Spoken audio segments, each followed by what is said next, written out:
Messi ভক্তদের জন্য দুঃসংবাদ। যারা রাত জেগে মেসির খেলা দেখতে বসেন তারা হয়তো ইকুয়েডরের বিপক্ষে ম্যাচে মেসিকে আর দেখতে পাবেন না। এই সিদ্ধান্ত নিয়েছে লিওনেল মেসি নিজেই।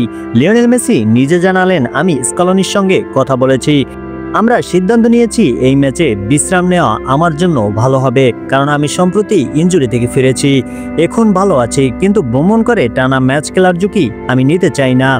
মেসি আরও বললেন, আমাকে সঠিকভাবে বিশ্রাম নিতে হবে এবং সামনে যা আসছে তার জন্য পুরোপুরি প্রস্তুত হতে হবে। আমাদের সামনে বড় লক্ষ্য আছে, MLS শিরোপা জেতা, তাই সতর্ক থাকতে চাই। অক্টোবরে আবারও দলে ফিরবো, প্রীতি ম্যাচও আছে সামনে, এখন সেটার দিকেই মনোযোগ দিয়েছি। অর্থাৎ মেসিকে হয়তো ইকুয়েডরের বিপক্ষে দেখা যাবে না, তবে তিনি ভক্তদের আশ্বস্ত করেছেন এই বিশ্রামই তাকে আরও ভালোভাবে প্রস্তুত করবে পরবর্তী চ্যালেঞ্জের জন্য। ভক্তরা এখন অপেক্ষায়, আবারও কবে মাঠে নামবেন আর্জেন্টাইন জাদুকর।